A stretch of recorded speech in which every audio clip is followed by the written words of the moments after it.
Peace and greetings to all of you. I want to express my deepest condolences to the victims, families, and friends in Belgium. The attacks in Belgium were once again horrible, devastating. They're not only attacks on human life, but they're also attacks on human civilization and values that we all hold so dear. I am sure that there will be no justice done in response to these attacks, but I do pray to God that some kind of solace, some kind of patience, and some kind of comfort is provided to the friends and families of the victims. This is a very difficult time for them, and I hope that they understand that the sympathies and prayers of the entire world is with them today. There are going to be many consequences to these attacks, as we all know. I just want to identify three ramifications and consequences that are going to be immediate as a result of these attacks in Belgium. These are clearly one of the biggest attacks on Europe in the past few years. And I think the first consequence is going to be that Europe, as a land of refuge for Muslims escaping war and the unbearability of life in their own countries, is quickly going to end. Attacks like this are going to turn even the most compassionate of Europeans away from providing refuge to Muslims running away from Syria and Iraq, on the fear that some of these refugees could be connected with ISIS or Al Qaeda.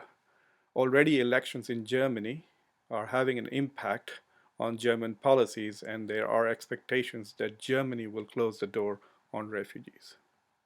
The second consequence of this attack will be that in elections in Europe and in the West, more and more politicians with fascistic tendencies, with Islamophobic advisors, and people who are becoming more and more isolationist and less globalist will be elected to office. The chances are that as a result of this attack in Belgium today, people who were not sure of whether they would vote for Donald Trump are probably thinking more actively of voting for Donald Trump. And so the barometer will shift towards fascism in the West as a result of these attacks. And finally, it is going to become, with every such attack, less and less credible to try and disconnect this perception that Islam and Muslims are connected to terrorism. Our children, especially for those of us who live in the West, are going to live in an intensely more hostile and Islamophobic environment as a result of these attacks. It'll become increasingly difficult for us to stand up there and say that Islam is a religion of peace. Yes, I understand that there is discrimination. Yes, I understand that there is Islamophobia and racism in Europe and other Western countries. But this racism is also directed at people of other faiths. I don't see Hindus going around blowing up things in Europe. Hindus also experience the same discrimination and racism that Muslims do, at least to some extent. So this idea that if Islam is a religion of peace, then we should be more peaceful under similar circumstances of discrimination and marginalization. Muslims will have to replace words with action.